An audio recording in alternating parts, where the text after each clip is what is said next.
tu disais que c'était invivable ces derniers jours, c'était vraiment dur. Ouais, je disais que les derniers jours là, ça a été invivable, ça a été super dur et qu'aujourd'hui, franchement, ça va beaucoup mieux et que j'espère être sortie du plus dur de l'océan Indien.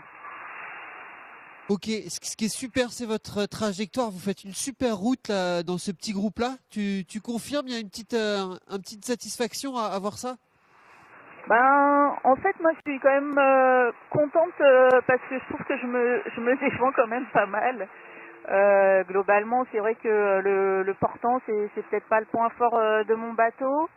Euh, et puis, de toute façon, moi, j'ai fait le choix de entre guillemets, de miser sur le long terme et vraiment de préserver au maximum le matériel. Donc des fois je suis un peu sur la retenue. Je décide aussi de faire ma course à moi et de pas trop non plus m'aligner sur la cadence des autres, mais je vois qu'à la fin je m'en sors bien. Finalement avec Jean on est toujours un peu au coude à coude, voilà, malgré son haut potentiel de glisse, franchement je suis contente. Ok, top. Est-ce qu'il y a il y a des petits moments de plaisir dans ces jours-là qui ont été très très difficiles ou vraiment pas du tout? Ouais, carrément. Ben, écoute, là, j'ai recommencé à bouquiner. J'avais mis en stand-by pendant tout le début de l'acclimatation dans l'océan Indien parce que ça bougeait trop, il y avait trop de choses à faire, c'est épuisant. Là, ça y est, j'ai recommencé à bouquiner régulièrement. Je me suis même accordé un film hier, mon deuxième, qui est quand même une première pour moi parce que c'est pas vraiment mon média. Mais du coup, justement là, j'essaye aussi de me détacher un peu du truc parce que c'est encore long, hein, la route est longue devant, ça fait déjà pas mal de semaines qu'on est en mer. Voilà, je pense aussi à moi. Tu peux nous raconter ce que tu lis, Isa?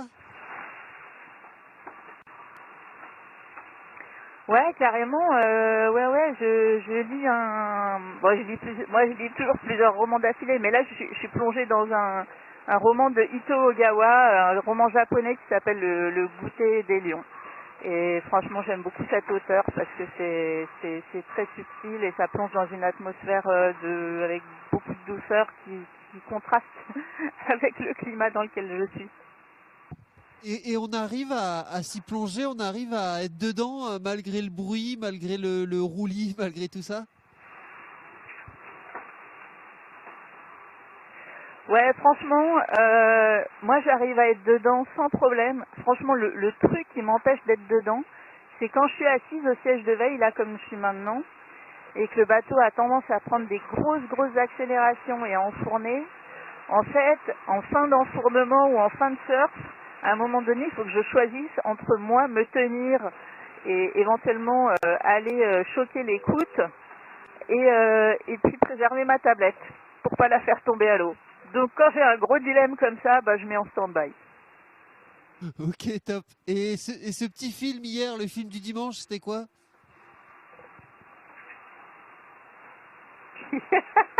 Le prénom. Très D'accord. drôle. Parce Je que... me suis bien pourquoi- marrée. Ah ouais. Pareil, rien à voir avec le Vendée Et Globe. et t'as rigolé? Le prénom, je sais pas si tu connais. Bah ouais, bah tu connais pas apparemment. Parce que je pense que si tu connaissais, tu rigolerais avec moi. Donc tu t'es bien marré, quoi. C'est ça que tu veux nous expliquer. Ouais, carrément, ouais, je me suis accordé une petite pause rigolade, à être dans une ambiance qui a tellement rien à voir avec l'humidité, avec les mouvements du bateau et tout ça. Ouais, c'était sympa. Génial. Alors j'ai trois petites questions en plus. Il paraît que tu es sur l'ancien bateau de Diane Eliès qui sera invité de l'émission tout à l'heure. Est-ce que tu peux nous en parler? Est-ce que ça vaut le coup, quoi, le bateau de Diane Eliès? Bah écoute, ouais. Alors je vais te dire, moi il y a un truc qui est pas forcément drôle, mais moi je pense souvent à Yann depuis le début de la course parce que je me suis retrouvée plusieurs fois à crapahuter sur le bout dehors pour reprendre du nerf de chute et de bordure de mes voiles qui arrêtent pas de se relâcher, et pour diverses raisons. Et franchement, moi j'ai une pensée pour Yann à chaque fois que je vais devant et que ça bouge. J'y suis allée il y a une demi-heure, là encore une fois, alors que le bateau, il avance fort. Ouais, évidemment, il n'y a pas que ça qui a marqué l'histoire de Yann, mais je me rends compte en fait que dans cette histoire de Vendée Globe, il y a, avec toute la prudence qu'on peut s'efforcer d'avoir, il y a quand même des situations où des fois on est coincé, quoi. Et donc là ça y est, c'est fait. Moi j'essaie d'anticiper un maximum, et c'est aussi pour ça que je suis ultra prudente, c'est parce que je veux éviter des situations qui pourraient me mettre en danger. Je voulais t'entendre sur ce qui est arrivé à Pipe hier. Qu'est-ce que tu as ressenti quand tu as appris cette nouvelle? Énormément de tristesse. Franchement, j'ai eu les larmes aux yeux. Je suis hyper triste pour elle. En fait, j'ai regardé dans la nuit, j'ai vu qu'elle avançait pas. Et puis je me suis dit, elle est peut-être empétolée, j'espère que c'est ça et tout. Et franchement, je suis très très triste pour Pipe, parce que déjà je l'aime beaucoup, mais aussi parce que franchement elle faisait une course magnifique. Et je sais ce que c'est, de s'arrêter comme ça pendant le Vendée, c'est vraiment dur. Et voilà, beaucoup de tristesse pour Pipe.